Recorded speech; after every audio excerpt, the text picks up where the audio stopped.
마태복음입니다. 마태복음 2장 7절부터 12절 말씀까지가 되겠습니다. 제가 봉독해 드리도록 하겠습니다.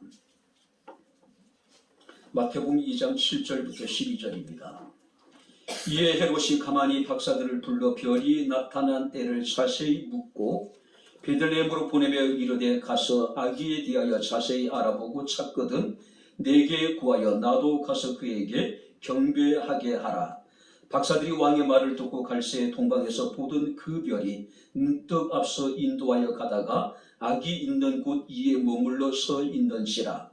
그들이 별을 보고 매우 크게 기뻐하더라. 집에 들어가 아기와 그 어머니 마리아가 함께 있는 것을 보고 엎드려 아기께 경배하고 보배압을 열어 황금과 유향과 모략을 예물로 드리니라. 그들은 꿈에 헤롯에게로 돌아가지 말라 지시하심을 받아 다른 길로 고국에 돌아가니라. 아멘.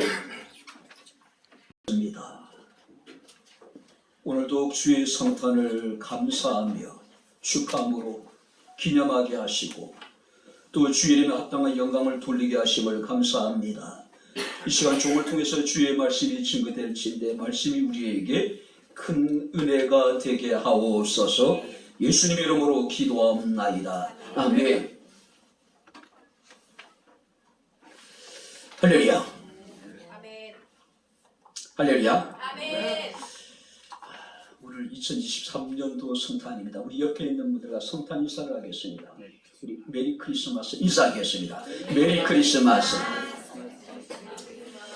자, 오늘만 우리가 메리 크리스마스를 할 수가 없죠. 우리 매일 크리스마스 인사하겠습니다. 자, 매일 크리스마스.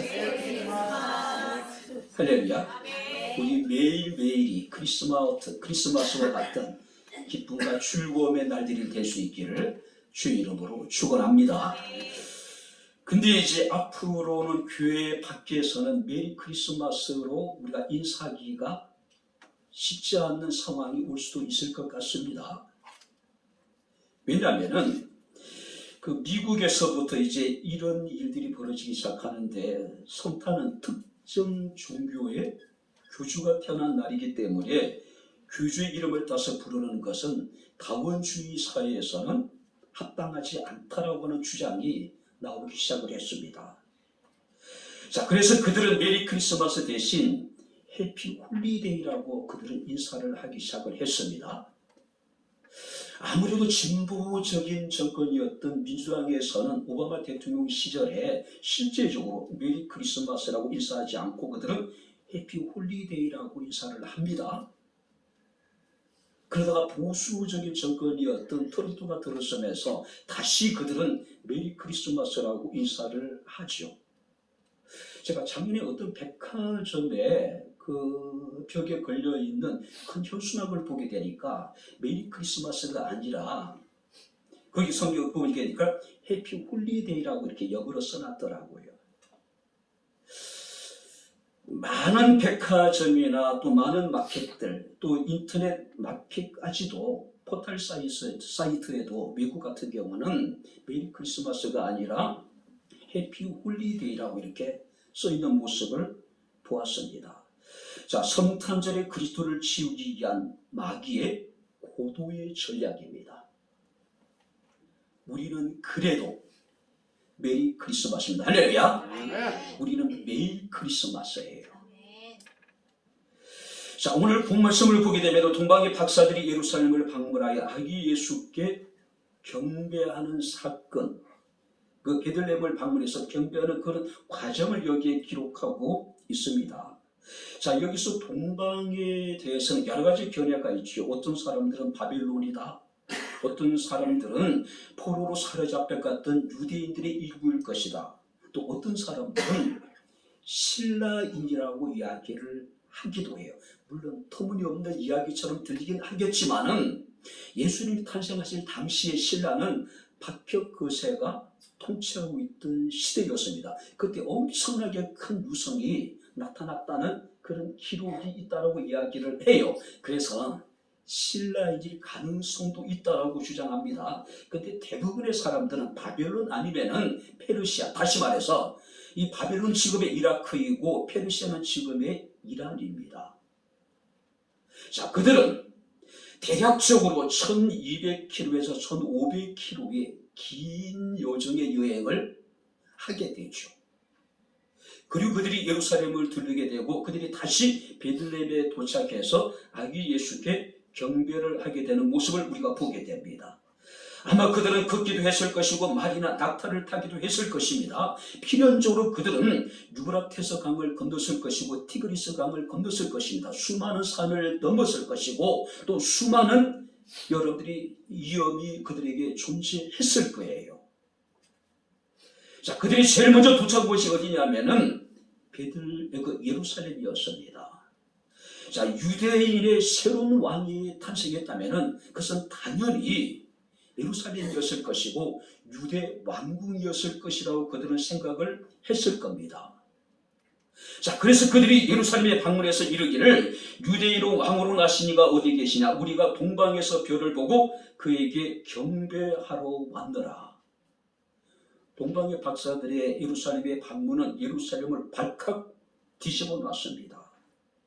자, 성경을 보게 되면은 아주 생동감 있게 그 상황을 묘사하고 있는데 헤롯 왕과 온 예루살렘이 듣고 소동했다.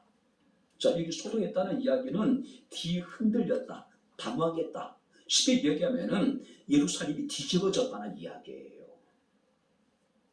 왜냐하면 절대 군주였던 헤롯이 있는데 예루살렘에서 새로운 왕이 태어났다고 하는 것은 헤롯이나 유다 백성들 입장에서는 상상할 수 없는 사건이잖아요. 그죠? 근데 성경을 보게 되면 헤롯도 동방 박사들도 그들은 미가 선지자가 예언했던 베들레헴에서의 아기 예수의 탄생에 대해서 알지 못하게 되죠. 결국 그들은 베들레헴을 방문하게 됩니다. 동방 박사들이 찾아간 베들레헴은 가난한 땅이었습니다. 아픔의 땅이었습니다. 아주 작은 마을이었음을 우리가 보게 됩니다. 근데 6절 말씀을 보게 되면은 내 백성 이스라엘의 목자가 태어날 것이라고 예언되어졌는데 그 예언이 드디어 성취되게 됨을 우리가 보게 됩니다. 그리고 11절 말씀을 보게 되면은 엎드려 알게 경배하고 보배압을 열어 황금과 유향과 모략을 예물로 드리니라. 동방의 박사들이 1200km에서 1500km, 여러분들이 여기서 부산까지를 한 500km로 계산하면 갔다가 왔다가 다시 가는 어마어마한 긴 여행이었겠죠. 그들이 이렇게 위험을 무릅쓰고 엄청난 경비를 그들이 지출하면서까지도 베들레헴을 방문한 이유는 단 하나입니다. 성경 말씀을 보게 되면 아기 예수께 경배하였더라. 할렐루야. 아멘. 자, 여기서 경배하다는 이야기는 입을 맞추다 뿐만 아니라 가까이 가다라고 하는 단어의 합성어입니다.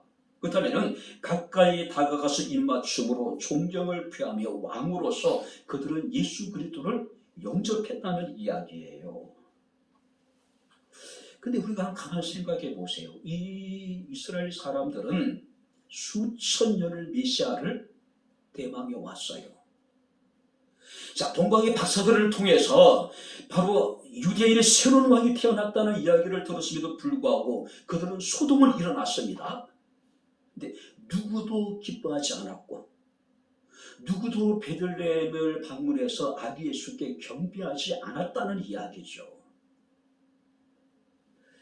유대인의 새로운 왕이 태어났다는 이야기는 예루살렘성의 작은 소동에 작은 소동에 지나지 않아버린 거예요. 오히려 헤롯 왕은 예수를 찾아 죽일 계획을 세우게 되죠. 자, 유대인의 새로운 왕이 베들레헴에서 태어날 것이라고 말했던 학자들조차도 그들은 베들레헴을 방문하지 않았습니다. 아기 예수께 방문하지 경배를 드리지 않았단 말이에요. 그래도 불구하고 이 이방인들이 아기 예수를 찾아서 아기 예수께 경배를 드렸다라고 하는 사실이에요. 오늘 우리는 성탄을 맞이하면서 그들이 드린 경배의 성격, 그들이 어떻게 아기 예수께 경배를 드렸는지를 우리가 살펴보면서 우리가 성탄을 어떻게 맞이해야 될 것인가를 함께 생각해보는 시간을 갖도록 하겠습니다. 자, 10절을 우리 다시 한번 같이 읽겠습니다. 그들이 별을 보고 매우 크게 기뻐하고 기뻐하였더라. 매우 크게 기뻐하고 기뻐하였더라. 자, 무슨 얘기일까요? 동방의 박사들이 얼마나 기뻐했는지를 짐작할 수 있는 말씀입니다. 자, 여기서 말하는 기쁨이라는 것은 일상생활 속 우리가 누리는 기쁨과는 비교할 수 없는, 여기서 말하는 기쁨이라고 하는 것은 형용할 수 없는 그런 기쁨을 의미하고 있는 거예요. 그런데 이 기쁨이 정작 메시아를 대망해 왔던 이스라엘 사람들에게는 없었다는 것이죠. 베들레헴에서 새로운 왕이 태어날 것을 알고 있었던 학자들조차도 이런 기쁨이 그들에게 없었다는 이야기예요.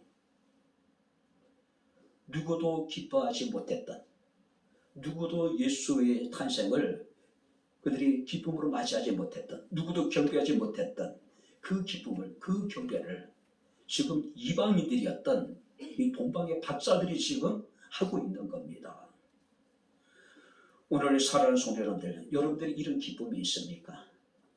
이런 즐거움이 있습니까? 우리가 이런 기쁨과 이런 즐거움을 가지고 지금 이 시간 아기 예수께 경배하고 있느냐는 이야기예요. 예수 그리스도의 탄생은 복음의 시작입니다. 하나님의 구속 사역의 시작입니다. 그의 복음으로 인해서, 그의 구속 사역을 인하여서 우리는 영원한 생명을 소유한 사람이 되었습니다. 구원의 감격, 구원의 즐거움으로 우리가 성탄을 맞이할 수 있는 저와 여러분들이 될 수 있기를 주의 이름으로 축원합니다. 두 번째 말씀을 보시기 바랍니다. 11절을 우리 다시 한번 같이 읽겠습니다. 집에 들어가 아기와 그 어머니 마리아가 함께 있는 것을 보고 엎드려 아기께 경배하고 보배압을 열어 황금과 유향과 모략을 예물로 드리니라. 자, 그들이 보배압을 열었어요. 보배압이라고 하는 것은 보물함이라고 이야기할 수 있겠죠. 그들이 드린 예물을 보게 되면은 황금과 유향과 모략. 자, 여기서 황금은 왕권을 상징합니다. 자, 여기서 유향이라고 하는 것은 그리스도의 신성을 상징을 해요. 그리고 모략이라고 하는 것은 예수님의 순환과 죽으심을 상징합니다. 나름대로 드려진 예물 하나하나에는 상징적인 의미가 있었단 말이에요. 그런데 이 예물이 어떤 상징적인 의미를 가졌는지를 떠나서 중요한 것은 그들은 자신들에게 가장 중요한 것들을 아기 예수께 예물로 드렸다는 사실이에요. 그렇다면 여러분들은 아기 예수를 위해서 어떤 보배압을 지금 열고 있습니까? 어떤 예물로 우리가 주님 앞에 나와 주를 예배하고 있느냐는 이야기예요. 오늘 우리의 마음을 먼저 드리고 할렐루야. 기쁨과 감사와 즐거움과 자원하는 심령으로 세상에 가장 귀하게 여기는 소중한 것을 주님께 드릴 수 있는 저와 여러분들이 될 수 있기를 주 이름으로 축원합니다. 그랬으면 좋겠어요. 왜냐하면 이번 성탄 헌금은 전에 우리가 개척교회와 또 농어촌 교회 목회자들의 생활비로 씌워지기 때문에 그래요. 뿐만 아니라 여러분들이 우리가 계속해서 말씀 11절 말씀을 보게 되면은 집에 들어가 아기와 그 어머니 마리아가 함께 있는 것을 보고 엎드려 아기께 경배하고 보배압을 열어 황금과 유황과 모략을 드렸습니다. 그리고 11절 말씀을 보니까 그들은 엎드려서 경배하고 엎드렸대요. 자, 엎드린다는 이야기는 무너진다는 이야기입니다. 엎드려진다는 이야기는요, 떨어진다라고 하는 의미가 있습니다. 그들은 철저하게 아기 예수 앞에 자기 자신을 여러분들이 무너뜨린 겁니다. 겸손함으로 주님 앞에 나와 예배를 드렸다는 이야기예요. 특별히 엎드려서 경배했다는 것은 절대자이신 하나님께만 사용되어지는 언어입니다. 이 동방의 박사들은 헤롯을 경배하지 않았습니다. 아기 예수 옆에 계시는 마리아라든지 요셉을 그들은 경배하지 않았습니다. 오직 아기 예수만 엎드려서 경배를 했다는 사실이에요. 교회에서 성탄에 행해지는 모든 행사는 오직 아기 예수께 초점이 맞춰져야 됩니다. 오직 그에게만 경배하며 그에게만 영광을 돌리는 성탄이 되어져야 된다는 이야기예요. 한번 따라해 보시기 바랍니다. 오직 예수. 할렐루야. 오직 예수의 성탄에 예수가 전부가 되어야 되는 거예요. 자, 그렇다면 그들은 참된 경배자가 되었습니다. 자, 그들이 하나님, 그 아기 예수께 경배를 드리고 난 이후에, 그 이후에 그들의 삶에는 어떤 변화가 있었을까요? 자, 12절을 우리 다시 한번 같이 읽겠습니다. 그들이 꿈에 헤롯에게로 돌아가지 말라 지시하심을 받아 다른 길로 고국에 돌아가니라. 그들은 아기 예수께 경배를 드렸습니다. 그리고 경배 이후에 그들은 성경 말씀을 보게 되면은 지시하심을 받아 다른 길로 고국에 돌아갔다. 경배했을 뿐만 아니라 주의 말씀에 순종하는 삶이에요. 순종하는 삶입니다. 자, 헤롯이 동방의 박사들의 이르기를 아기를 찾거든 돌아와 내게 구하라고 그들에게 명령을 했죠. 베들레헴을 방문한 그들에게 주어진 임무였습니다. 자기도 경배하겠다는 이야기죠. 이 이야기는 무슨 얘기입니까? 새로운 왕 용납할 수 없는 것이죠. 그가 죽일 의무를 가지고 있었단 말이에요. 근데 성경 말씀을 보게 되면은 그들이 다른 길로 고국에 돌아갔다. 하나님의 지시에 순종하여 다른 길로 갔다는 이야기입니다. 이 일은요, 결코 쉬운 일이 아니에요. 이스라엘 여행하는 이방인으로서 이스라엘의 왕의 명령을 거스린다는 것은 생명을 건 위험한 일입니다. 그죠? 근데 동방의 박사들은 헤롯의 명령이 아니라 하나님의 지시하심을 받아서 자신들이 지금까지 왔던 길이 아니라 전혀 다른 길로 그들은 자기의 고국으로 돌아가게 되었다는 이야기예요. 오늘 히브리서 11장 23절 말씀을 보게 되면 믿음으로 모세가 났을 때 그 부모가 아름다운 아이임을 보고 석 달 동안 숨겨 한번 따라해 보시기 바랍니다. 왕의 명령을 무서워하지 아니하였으며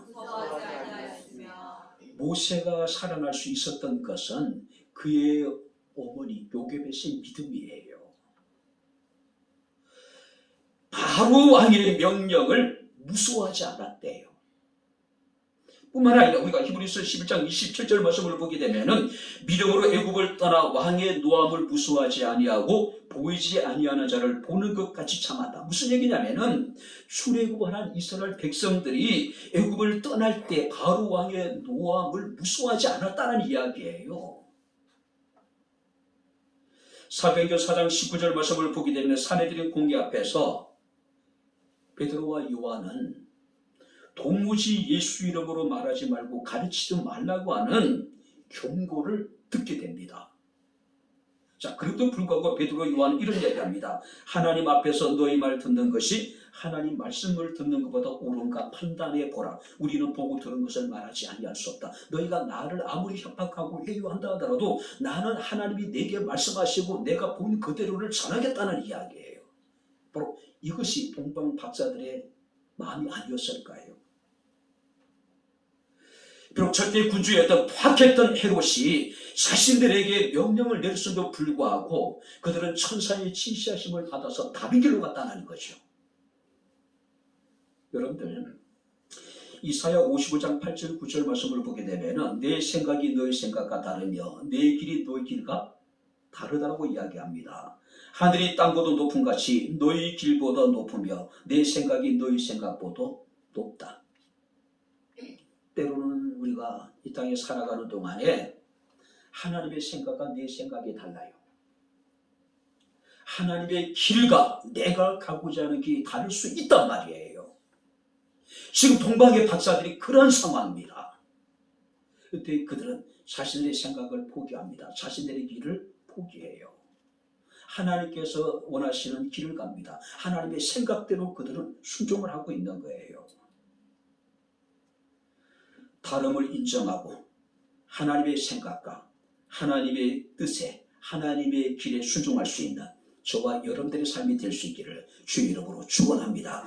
이것이 동방의 박사들이 우리에게 보여준 모습이에요.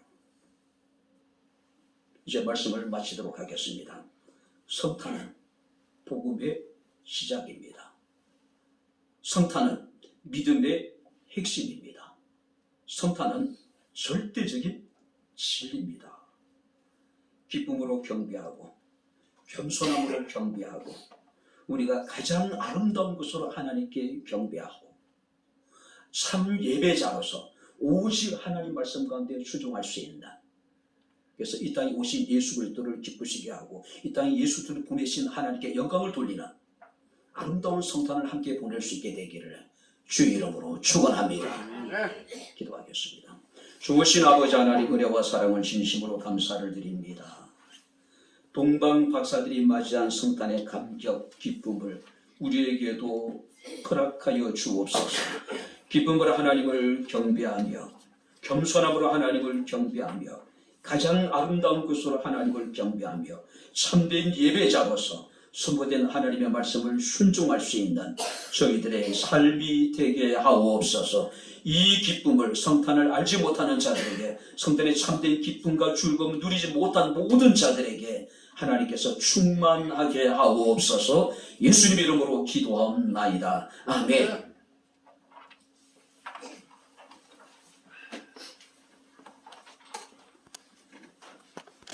이제는 우리 주 예수 그리스도의 은혜와 하나님의 크신 사랑과 성령님의 교통, 교제의 제 충만 역사 인도하심이 2023년 성탄을 맞이하여 동방의 박사와 같이 기쁨과 감사와 즐거움으로 주께 엎드려 귀한 보배를 열어 하나님께 예배한 주의 사랑하는 모든 성도들 머리머리 위에 저들의 가정과 직장과 사업장과 이 교회와 이 나라 이 민족 위에 지금부터 영원토록 함께 있을지어다.